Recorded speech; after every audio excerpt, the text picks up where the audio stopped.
fence going through the middle of it.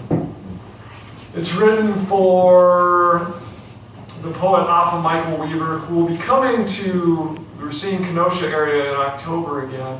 I was really excited. I was in Door County actually this weekend, and I found an old, out-of-print Alpha Michael Weaver book. He's been, he's like 63, been publishing books of poetry forever.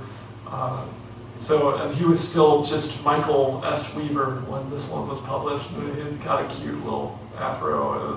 I was like, yeah, Alpha in the 70s, looking cool.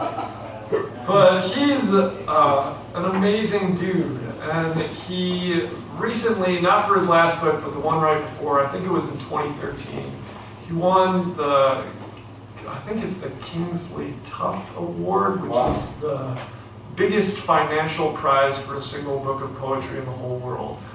So it's $100,000. And it is for a book called The Government of Nature, which I highly recommend to anyone. But the book deals largely, he went on a long hiatus from poetry. And when he came back to it, it was after a lot of sitting meditation, which is something both he and I practice a lot. And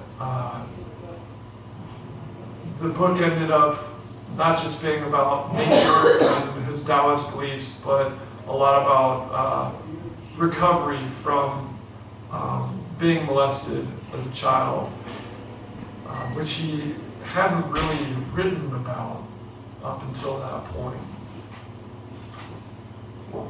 So this is a poem for Alpha. It's called A Tree with a Fence Going Through the Middle of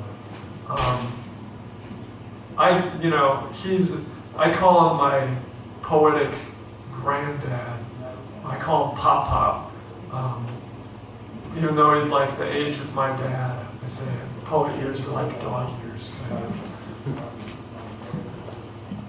So this starts with a quote from the Gospel of Thomas, which is this majorly weird, non-canonical early Christian text.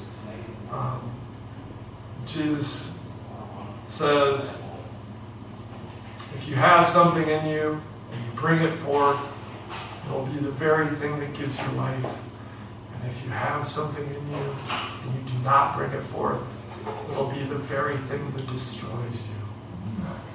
And I thought that was interesting that seemed fitting to me, that this text that Alpha would write, that would, really strongly move and change a lot of people, not to mention get him $100,000, was a text of him like dealing with the nastiest crap he ever experienced in his whole life.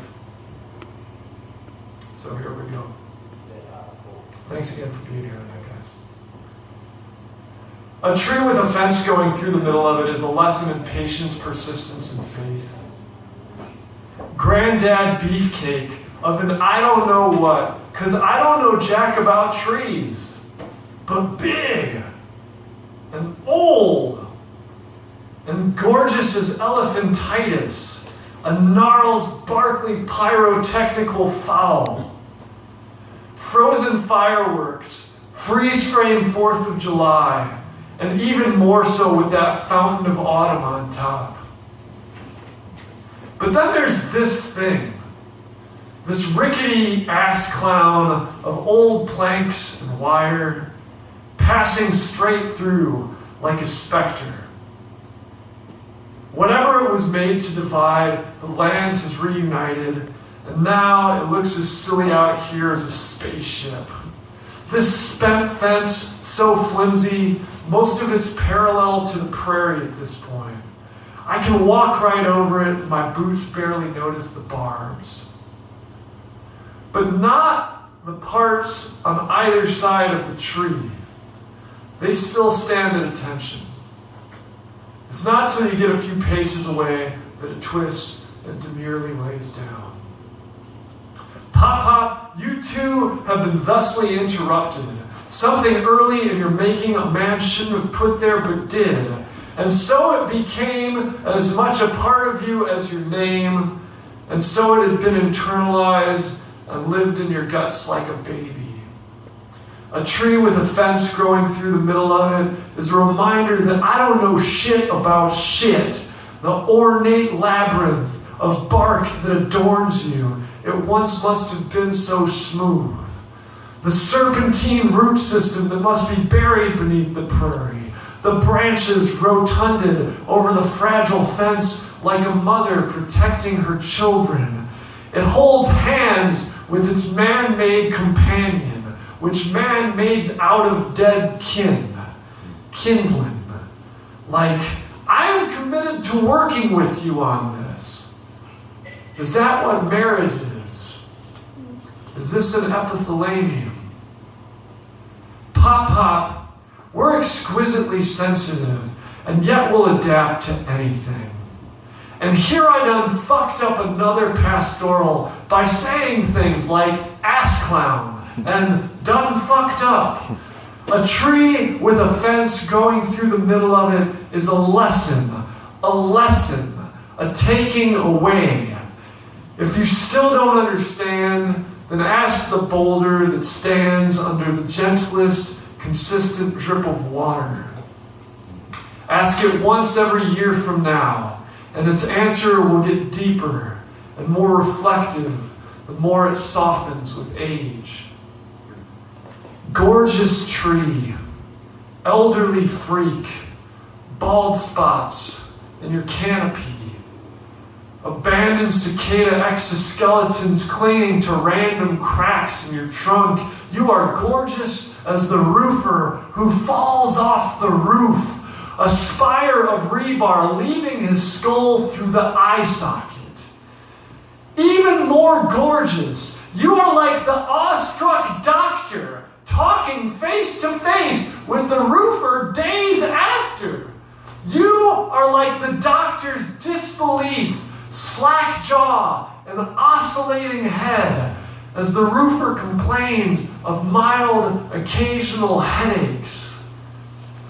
Forgive me, grandfather, if what the fuck is the most honest prayer I can muster.